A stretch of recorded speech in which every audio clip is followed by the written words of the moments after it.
Hey guys, and welcome back. I am joined by none other than Charles Hoskinson, the founder of IOHK and the Cardano project. Charles, it's a pleasure to meet you, my friend. How are you doing? It's great to be on Crypto Jeb. I'm doing great. Thank you so much for that. Well, hey, I got a question for you right out the gate about the community. Did you ever think that the ADA gang would get as large as it has? Well, of course, we're just a great community. There's a lot of wonderful people, and ultimately we erred on the side of freedom. We've been wanting for a long time to build an ecosystem that's truly decentralized, truly resilient, and has foundational principles, and actually has a reason to exist. We're going around trying to build a new financial operating system for the world, especially for those who don't have one. We're talking about economic identity. We took the time to go out to Africa. We took the time to go out to Southeast Asia, to go to South America, to go all around the world. And we built a product with principles that are pretty enduring. This concept of peer review, this concept of formal methods, they're not just buzzwords.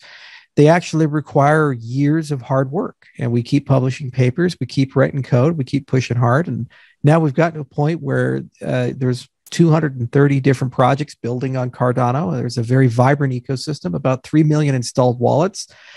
People vote all the time with Catalyst, and we keep seeing momentum progress there. So it's all starting to come together, but it's still early days. We got so much more to do. And it's just getting real excited because the party's just getting started. I think that's amazing. Well, that's actually one of the things I really admire about Cardano is that, and I've said this for a long time, is that the project that you've built and that your team has built has put the product first. And, people have said, oh, well, Cardano takes time to develop things, or, oh, this, they say like, oh, well, this is taking longer than someone else. But the thing is, Cardano has always had a mentality of let's do it right the first time so that we don't have to go back and fix our mistakes. You guys have always put the technology and the product first, right? Well, I'll tell you one thing that's real fast. Look at the $10.5 billion in hacks that happened last year. Those happen pretty fast. Mm-hmm. So speed definitely has a impact on quality.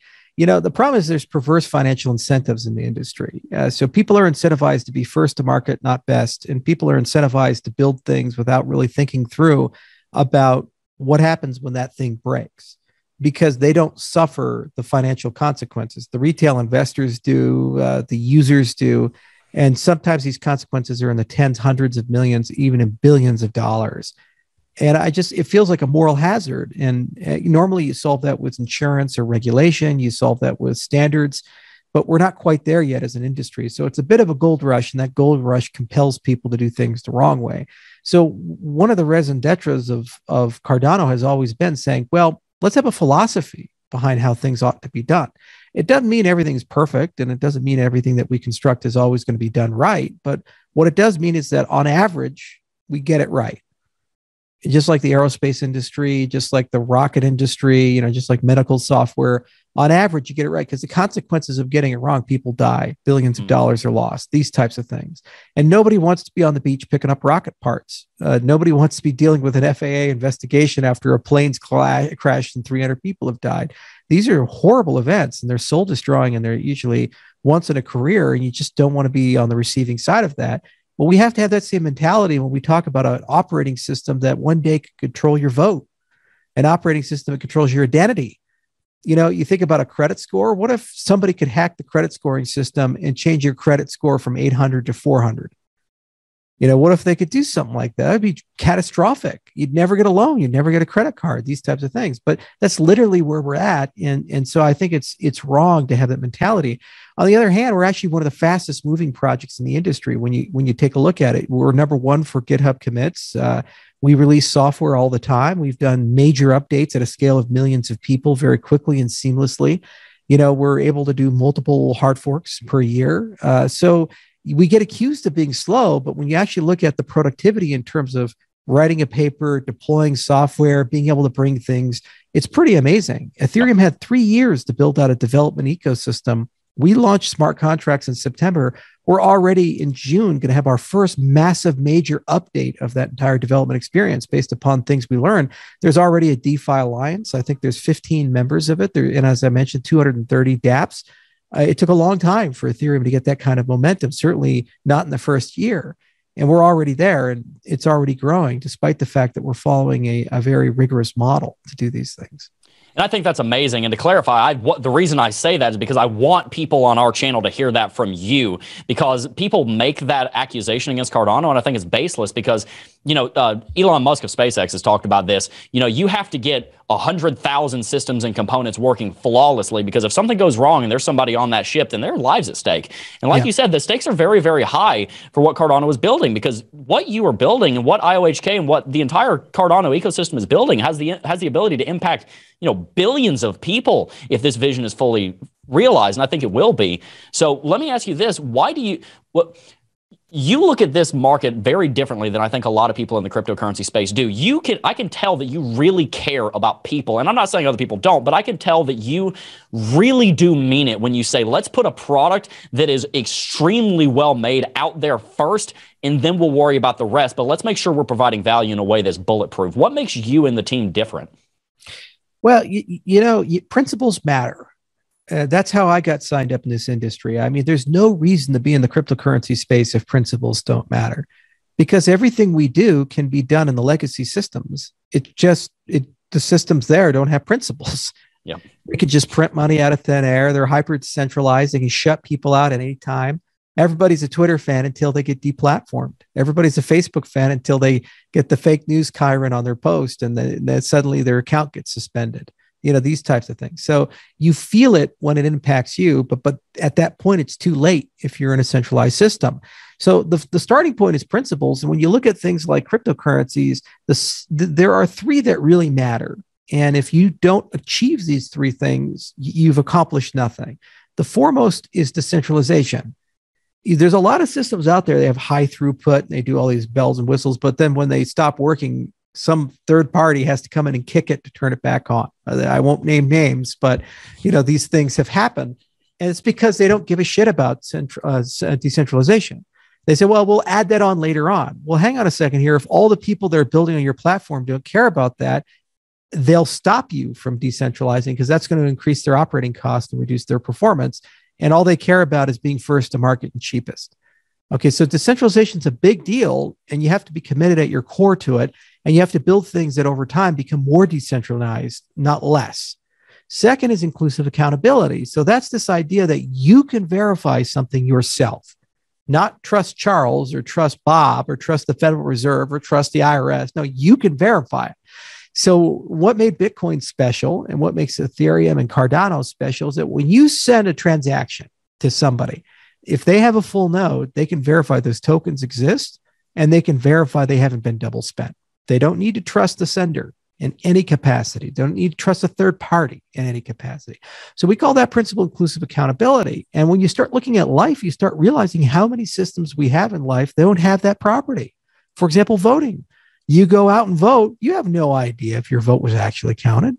You have no idea if your vote was counted correctly. You have no idea if, fake people didn't vote. We just hope that the right people checked it and they verified that. If you have inclusive accountability, you can verify that your vote was counted correctly. You can verify that there's no fraud in the entire election system, just like you can verify there's never going to be more than 21 million Bitcoin. You don't trust anybody in that. So that's a humongously important property, and it's undervalued, I think, in the cryptocurrency space. And the goal to be first to market, and the goal to reduce operating costs, people just say, trust Bob, trust Alice, trust these centralized actors. The preservation of it requires oftentimes complex protocols and complex cryptography. For example, we have a protocol called Mithril that is coming out into market, and that preserves inclusive accountability for clients. Whenever they see something, they don't have to trust some server. They can verify it themselves that history is right. It took 6 years of protocol design to be able to come up with a method to do that in very sophisticated cryptography, to be able to come up with a method to do that. We wrote 130 papers across our portfolio. So this was not a small undertaking to preserve this property. And if you don't care about it, you don't have to write those papers. You don't have to do all this protocol design, but you're not really accomplishing anything better than what the legacy market has brought. And the third thing is governance. So this is all about, how do your systems evolve? Look at Bitcoin. It lacks this property. It is almost impossible to upgrade the Bitcoin protocol in a meaningful way. So they know about smart contracts. They know about all these sharding protocols. They know about how to improve performance, but to actually get people coordinated together and get it to a point where you can upgrade the system to have that capability is almost impossible. To the extent that Taproot and segregated witness and Lightning and all these other things, they measure those deployments in years, not weeks or months. And the more people that come to play, the slower the system evolves, eventually to a point where it gets frozen in time. And we see this with all protocols right now. TCP/IP, SMTP, all these things. We still don't have encrypted emails. We're still trying to get IPv6 out after 20 years of talking about it, these types of things. So you got to be careful that when you get mass adoption, that you don't lose your ability to upgrade and iterate and innovate, because these protocols have to be useful. Otherwise, there's always going to be another cryptocurrency to displace the incumbent, and all that stored value dissipates. So governance is super important, because that is your ability to be able to upgrade the system without sacrificing decentralization or inclusive accountability. It's the capstone of it. And Cardano is one of the few projects in the ecosystem where we value all three of these things. We have the Catalyst program, and we're trying to figure out how to build a stable governance system. We have the hard fork combinator. We have all these other things that we've kind of constructed to allow the system to seamlessly upgrade. But then we also have Mithril and this whole agenda behind that to ensure that we preserve inclusive accountability. And we also have Ouroboros, which gets more decentralized over time as the value increases and we roll out some more of these protocols. So that was super hard, but these are basic principles that exist. And I would argue that a cryptocurrency is not real unless it has principles. Otherwise, you can always just go to Amazon. You can always just go to Azure. You can always just go to Rackspace. And they're going to give you a better, faster, cheaper product and less pain and a better development experience than what the cryptocurrency space offers. If you're really philosophically serious, you have to be willing to bite the bullet and innovate and do new things. And you need to involve the academic process because the protocol complexity is so high.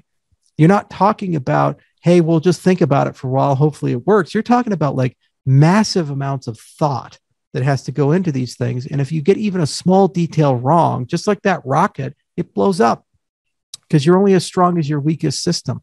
So everything can be built perfectly, but if that O-ring isn't quite right, you have the Challenger disaster. You know, and it's the same with these cryptocurrencies. Everything could be built correctly, but then you have the reentrancy bug, and then suddenly you have the DAO hack. Yep. Everything is built correctly, and then suddenly Thorchain gets hacked or something else gets hacked because you have too big of an attack surface. As you gain users, you gain an attack surface. Everybody can see the code. Everybody can see the system. You have to really think carefully about how to design these things in a way that they last a long time, and they're also capable of being resilient against adversaries across the world. Yeah, absolutely. And I think that's one of the things that makes Cardano very special is the decentralization and the governance and the inclusive accountability. And, you know, you've talked about at length about how one of the issues that, you know, pivoting a little bit into how Cardano can help us with our society at large, which I think is a big part of what Cardano is attempting to do, and especially in Africa.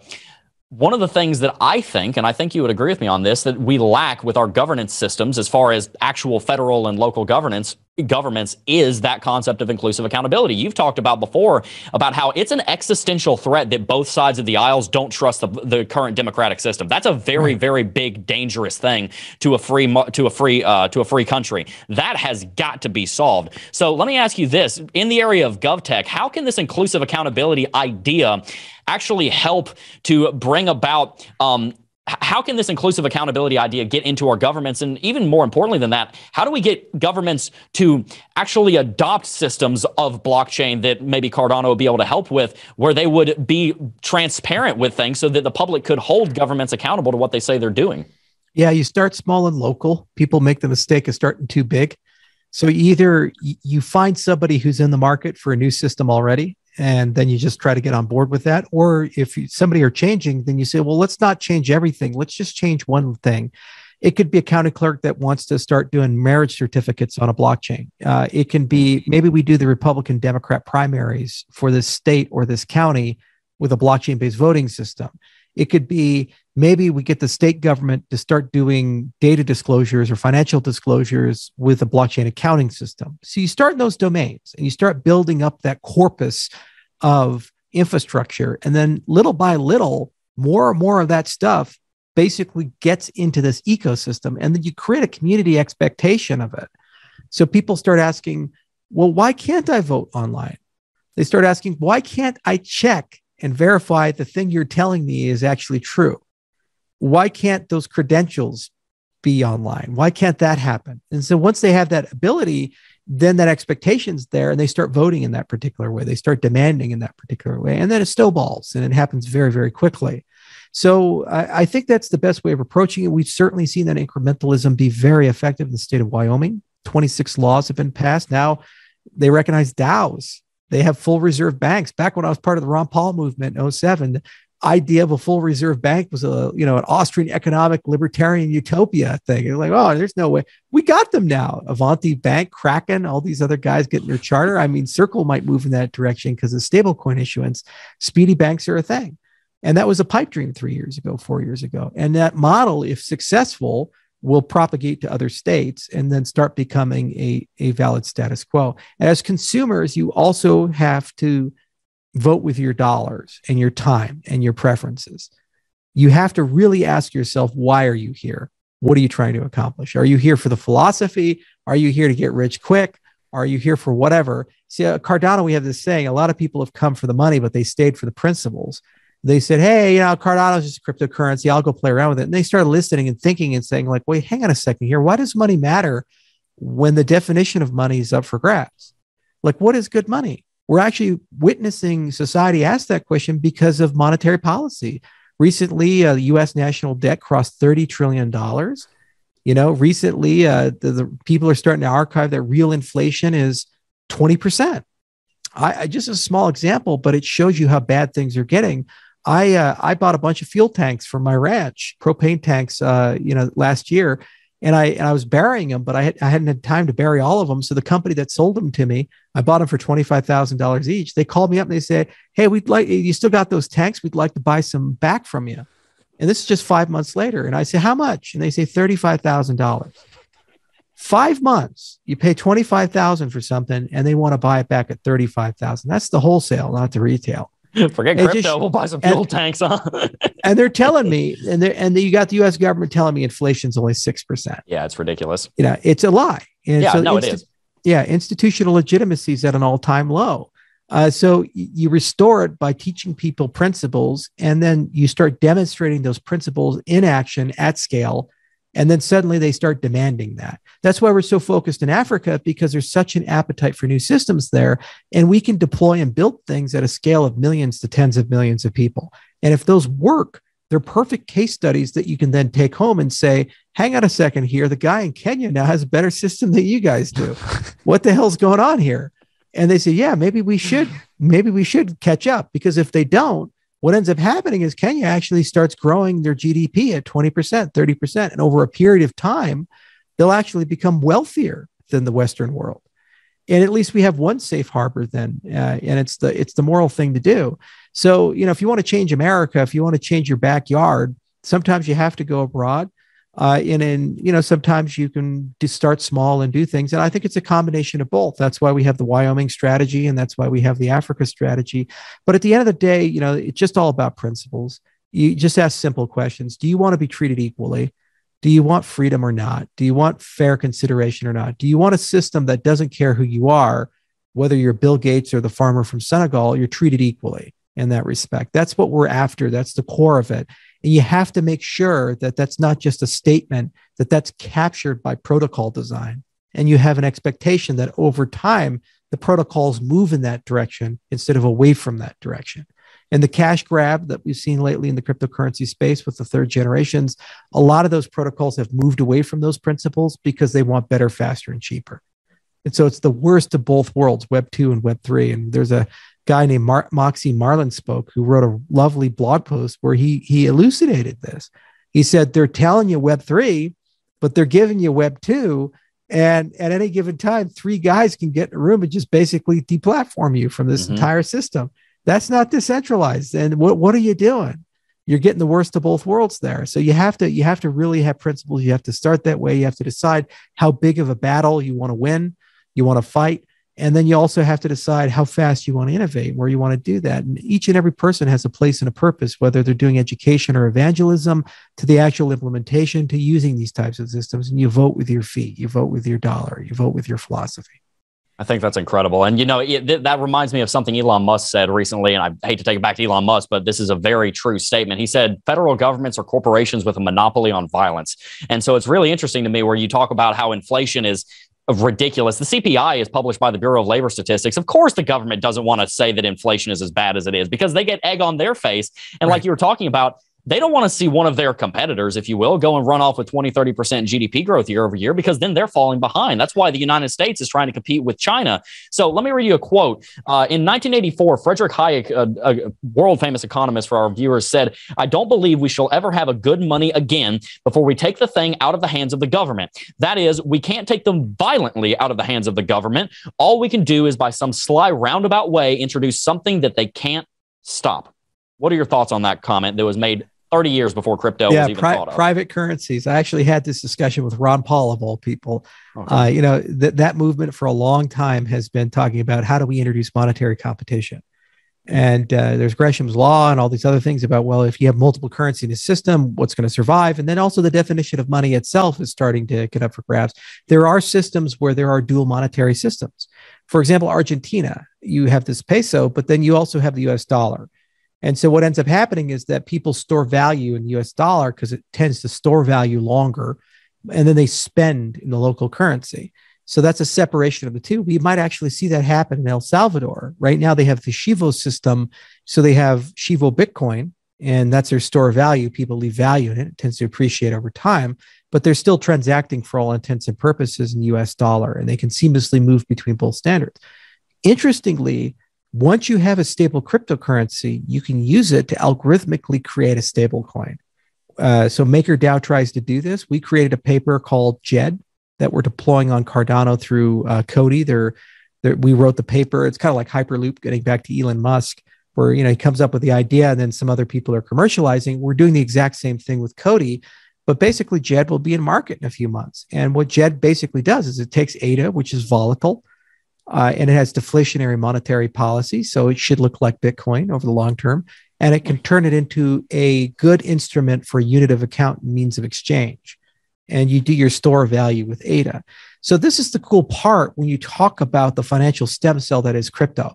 And not only does it give you the ability to do private money, but it also gives you the ability to start thinking about currencies that live in different verticals and they satisfy different demands, whether those demands are value appreciation or those demands are velocity of transactions, which is what the Keynesians are always attracting. But I think it's a renaissance, and we're really seeing a global conversation right now of what is good money, what do we need to do?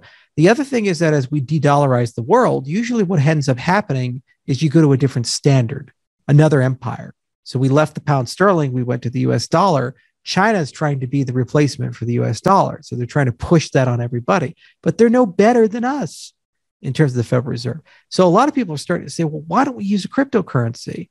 Why don't we use a immutable digital standard that's transnational and no central bank controls, that has principles behind it? Because then everybody knows that they get fair consideration. It's kind of like gold. No matter what you like, gold is gold. For thousands of years, it's had properties that are very desirable for a store of value. The problem is that it's difficult to transport. It's difficult to divide. It's difficult in practice to use in commercial transactions. So with what we're doing with crypto, you get all the great properties of gold, but then you get divisibility, you get transportability, you get much more certainty on the audit and oversight side. You don't have to trust some repository that they're actually holding onto the gold or not. I mean, we tried when the Ron Paul movie to get Fort Knox audited and the Federal Reserve audited. Nobody would do it. With massive bipartisan support, couldn't get it done. I wonder why. So I think it's a renaissance, it's a utopia, but it has to come back down to consumer understanding. And people aren't going to have an appetite to try to understand how money works until their money stops working for them, because then they start asking why. It's just like when Detroit went bankrupt. There was a massive surge of people in Michigan who started Googling, what is bankruptcy? How does bankruptcy, what is municipal bankruptcy? These types of things. See, it's now in their backyard. They now feel it. Well, similarly, with 20% inflation, with $30 trillion national debt, with the de-dollarization of the world, a lot of people are taking a step back saying, holy shit, I now have to worry about my money. I have to worry about these things. I mean, why would you in your right mind buy a 30-year treasury bill that pays 5% if there's a 20% annual inflation. You're literally losing 15% per year on that investment. We wonder why the real estate prices are going so high, because everybody's choosing alternatives. They don't trust any of these debt instruments. The bond markets are the worst that they've ever been for this reason, unless they're paying junk bond yields, because you can't even break even on these types of investments. So people feel that, and they're starting to look for alternatives, and they're reading Niall Ferguson's Ascent of Money. They're looking into crypto. They're asking fundamental questions. Where did all this stuff come from? And that's a perfect opportunity for us as an industry. Absolutely. And I think that's something that we've witnessed over the last 2 years since the beginning of the thing that shall not be named on YouTube, because YouTube likes demonetizing us whenever we say that word. But March of 2020, there were a massive amount of things going on. We saw the oil market crash. You saw Saudi Arabia and Russia going back and forth. I saw gas prices at $1.49 a gallon in Florida. Now they're at $3.50. So a lot of people realized, hey, the money printer is going insane, and that there are a lot of issues in our economy, and they started looking to other places. And then we saw a massive amount of influx into the cryptocurrency markets. And I completely agree with you. The US dollar has been the hegemon crypto, the global reserve currency for, I want to say 101 years. It was 1918, I think, when it took over the pound sterling. It's time that we're probably going to see a de-dollarization of the world like you're talking about. And I think that will go into crypto. But can you kind of outline what that process is going to look like? Is it Bitcoin's going to take over world reserve currency status, or is the whole idea of world reserve currency status going to disappear and we're going to have an entirely new paradigm? It's an interesting question. You know, I would love to see a product like Cardano have that capability, and you know, it's not impossible for that to occur. Bitcoin certainly has a first mover advantage, but it also has a lot of things that don't make it very desirable. For example, the means of control of a proof of work cryptocurrency are very verticalized, and they tend towards centralization. So as the value of the instrument goes up, the energy consumption increases and the level of centralization increases because of economy of scale.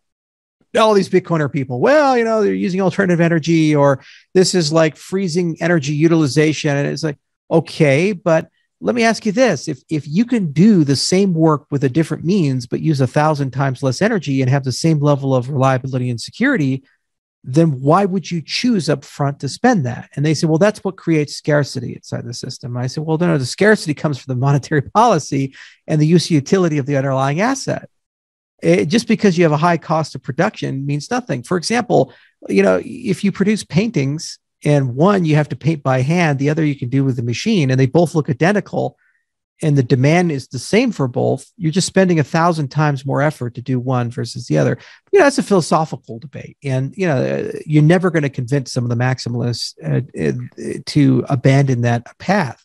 Now, that said, nation states do seem to be looking at Bitcoin. Like El Salvador was the first, and, you know, the Bukele regime is very heart set on continuing that experiment, regardless of what comes their way. And it seems to be creating a lot of stir, where Turkey's talking about it, Brazil's talking about it, Argentina's talking about it. So you say, well, what is the actual practical path of de-dollarization? It's a heat death. Basically, more and more small nations start moving that direction, and more things start being priced outside of the dollar. Like China and Russia, for example, just recently announced a natural gas deal. I think it was worth $100 billion. And they priced it in euros. They didn't price it in US dollar. So more of that is going to happen, especially as our national debt increases, and more people are either going to flee to different monetary standards, or they're going to flee to digital standards. And, you know, it's just going to come down to what the nation states feel they need. A lot of cases, they want to innovate at the same time. They want regulation on the wire. They want regulation in the transaction. They want functional regulation. They want automation.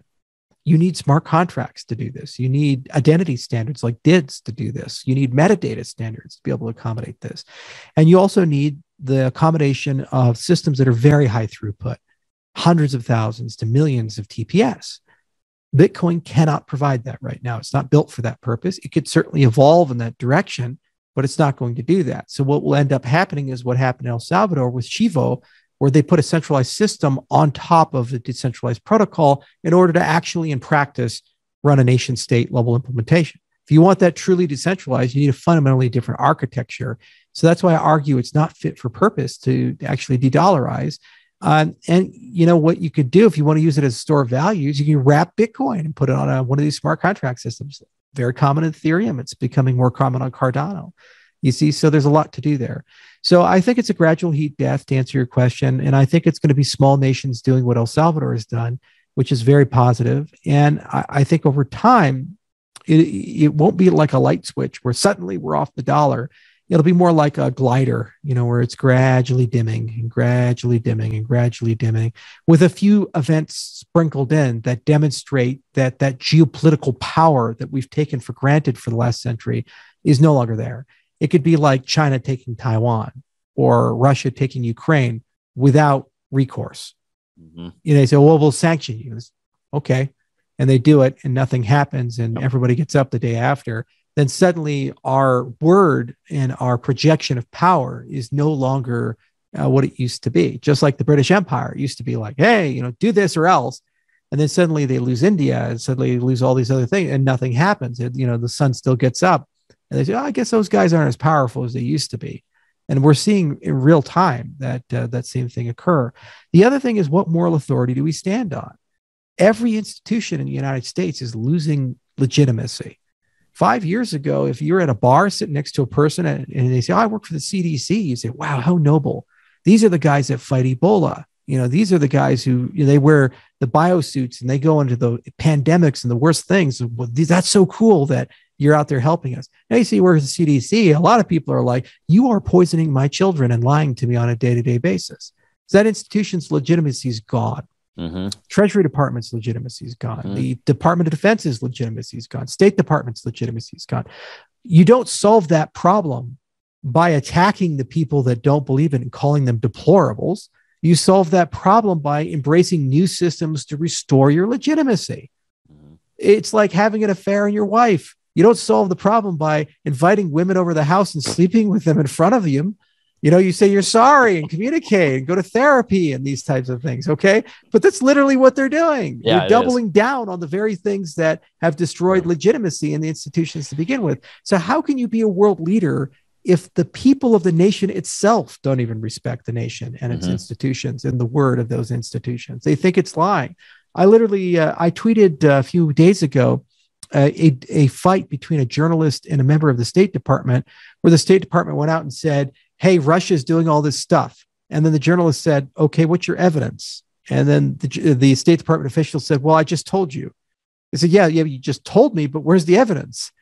And it was like a who's on first. For 5 minutes, they were going back and forth. And you're just like, well, don't you get it? You can't just say it. You no longer have any legitimacy. You actually now have to provide evidence for the things that you say. You're no longer in a position where we're just going to take your word for it, because we keep being lied to on a regular basis again and again and again and again and again. So that's how the de-dollarization happens. It's a slow heat death because of the bad monetary policy, nations leaving, geopolitical pulls, institutional delegitimizing, and just the fact that there's now better alternatives that are not being embraced. And, it's just like a newspaper that doesn't go online. They died. Rocky Mountain News is gone. Thousands of newspapers went out of business with the internet. Yeah, well, as someone with a background in astrophysics, I love the concept of the heat death of the dollar, because that's what's happening. It's fizzling out. And so I'll leave that into my final question here. You were the one that brought the whole America Competes Act issue to the table. You made a video on it a couple of weeks ago. And we won. Yeah. So can you tell us a little bit about that? And also, do you see things like the America Competes Act as kind of the death throes of the government trying to kick and scream about like, hey, we're losing control here. We're going to try and double down because we know we're losing the monetary hammer that they've had? Well, first off, people that were born before World War II probably shouldn't be making policy on emerging technology. Maybe that's just something I don't know, but I guess the Treasury Department disagrees. And, Shelby was the person responsible for the 84-year-old senator from Alabama, was responsible for the infrastructure bill carrying that terribly damaging piece of legislation. So America Competes is basically the latest attempt of the Biden administration to go spend $1 trillion under the auspices that somehow this will make us competitive with China. It's just a bunch of pork and buy-offs for a lot of their political hegemony. And a particular Congressman Himes tried to sneak in something that he tried to sneak in last year to the National Defense Authorization Act, which basically gives the Treasury Secretary unprecedented power to unilaterally ban something without debate, under the idea that it's necessary for national security. And Coin Center in particular was very concerned that this would be used to ban Bitcoin, because Janet Yellen is not exactly the biggest super fan in the world of our industry. And, they say, oh, don't worry, we won't do that. So, well, why are you giving them the power to do that in the first place? So we made a big stink about it. And it looks like they've backed down a bit, and they're not going to include that. But it's just its latest of many things that the government is doing, where they're trying to very silently scale up federal power to an extent where unelected bureaucrats have the ability to unilaterally destroy our industry in the United States. Now, it won't destroy cryptocurrencies. That cat's out of the bag. It's a global industry. There's trillions of dollars in it. It just means America is going to be left behind. And that's just tragic, because ultimately it's going to, when the dollar collapses, mean that we fall into a depression, and the American people have no alternative other than to have another gigantic wealth transfer happen. The biggest scandal of our lifetime was what happened in the last 2 years, where we witnessed a massive transfer of wealth from the poor to the rich. All this policy over the last 2 years, it bankrupted tens of thousands of small businesses, and it made it harder and harder for some of the poorest and most vulnerable of the American people to live. Inflation does nothing to wealthy people. I'm okay, because I got a whole bunch of shit Goldman Sachs will sell me, and a lot of other people sell me, that basically hedges for inflation, and I do pretty good. All this real estate appreciation, I have things in my portfolio that have appreciated millions of dollars. Great for me. But what does it mean? It means that normal people, they can't buy a house. Normal people, they live that old World Economic Forum moniker that's so famous now: you'll own nothing and be happy. And they're basically trying to convince you that it's okay to make it impossible for you to own anything. It's okay to make it impossible for you to save for retirement. It's okay that the richest people in the world's net wealth increased by a factor of 2 to 3, and you got poorer. And by the way, they're also building structures to have another wealth transfer. Pfizer made $54 billion last year off of this pandemic, just as an example. And then you're not even allowed to talk about the wisdom of a company pays nothing to make a product. They have no liability for deploying the product because they're immune to being sued. And then a mandate forces us to buy that product. And the government has the power to nationalize that through the National Defense Authorization Act. They could go and say it's a war powers. We're going to give it away for free, but they don't do it.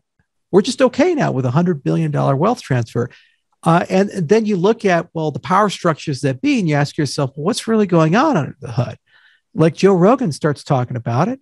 Nobody had any problem with him for 20 years. Nobody did any collages of Joe Rogan, the comedian, for 20 years. But suddenly when he talks about the $100 billion wealth transfer, he must be silenced and deplatformed. He's an evil human being. You see? So that's the great lesson. When you take a step back and you ask yourself, why are things so fucked up? That what I've learned in my not so old age, and I think we're all starting to witness this, is that if something doesn't make sense, it's crazy. It means someone's making money. If something does make sense and it seems to be working very efficiently, it means that no one can make any money yet from it. So it just might as well make it work well. You see, so that's the axiom we need to apply. And so all the crazy stuff, somebody under the hood is making a lot. American healthcare system, $2.5 trillion a year, and it's not working for a lot of people. A lot of people making money off of it. American education system, and tuition goes up 11% every single year. The quality of the product goes down. They tell you for year after year, you can't do online education. Then COVID hits, 2 years of nothing but online education. That's totally fine, but still pay your tuition. Even though Coursera charges $60 a month for the same product. You see, so it's somebody's making money at the end of the rainbow. And what's great about crypto is it's showing the hypocrisy of the entire thing. The people who care the most, or say they care the most, about equity, equality, economic identity, the impoverished, are promoting policies that destroy the poor. And then when you try to raise the poor up and get them out of it, they're trying to ban the very instruments that do that. So wherever you see that hypocrisy, don't be silent about it. Speak up about it, and then force people to deplatform you. And if they start doing that at a scale of millions of people, those institutions lose legitimacy as well. No one trusts them anymore. And that means that they're dying. And that's our opportunity to make things better. Because once we build alternatives, those alternatives eventually will gain enough power to be able to undo all of this, and we'll get our way out of it. But we only have a small window of time. And if we squander it with wedge issues and petty divisions or these types of things, then it's going to go to a new state. And China's the model there. Social credit on down, hyper-centralization, algorithmic dystopian governance, concentration camps in Western China, this type of stuff. We believe that will never come to America. Well, I never believed in my lifetime that they would institutionalize the destruction of millions of businesses and force children to wear masks to a point that it causes speech impediments with no scientific basis behind it. But I guess we're doing that now. And you're not even allowed to talk about it, or else you risk being demonetized, deplatformed. Yep. And that's today. It's not a hypothetical. It's today. We're not even allowed to ask the origins of a pandemic that killed 900,000 Americans. You're a conspiracy theorist. You even dare challenge the Chinese back narrative. It's so crazy, man. Yep. So crypto's the way out, and communication is the way out. And podcasts like this are the way out. People listening, they're starting to understand how screwed they are. And that's why philosophy matters so much. That's why principles mattered so much, because how we got here was an absence of principles. How we got here was an absence of philosophy. How we got here was allowing don't be evil to change to evil. And so you can't trust people. You have to build math-based systems that don't be evil. They have to be can't be evil by design. And then if those principles are embedded within them, then you have certainty that you're building a new society on bedrock and not quicksand. It's just that simple. I think everything that you just said proved that we need more leaders like yourself that care about people, that are entrepreneurs and they're working in the cryptocurrency space, who are building systems that are decentralized, that have inclusive accountability, and that understand how to run governance that is decentralized and that has inclusive accountability. Charles, out of respect for your time, we can wrap it out, but I want to give you a platform to say anything final about the Cardano ecosystem, about what you're doing, about Africa, anything at all. What do you want our audience to walk away from this amazing interview with? Well, pick up a shovel. We all got to do this together. We got it started, but it's decentralized now. And whether we get to where we need to go, we have to keep growing the community. We have to keep working. So go to cardano.org, and there's plenty of different roles and responsibilities, and just find that. And we'd love to have as many people as possible. We need help in governance. We need help in protocol design and engineering. We need help in spreading the platform, and also the platform. You can build stuff. You can build a voting system. You can build a DApp. You can build a DEX. You can build all kinds of stuff. And it's there, it's live, it's working. Millions of people are there. So find your community, find what you're passionate about, and love to have you pick up a shovel. Let's get this done together. I just want a world that's built with principles. That's it. Amazing. That's amazing, Charles. Well, thank you so very much. I'd love to have you back on. Thank you very much, guys. Make sure to go to where he just said and pick up a shovel, like he said. Guys, that's all we got. Peace. Hey, you made it to the end of the video. If you enjoyed this video, you should definitely consider subscribing, because we're trying to help you become financially free in these cryptocurrency markets. And also consider following us on Twitter @CryptoJeb for more updates on the price of Bitcoin and cryptocurrencies. Peace.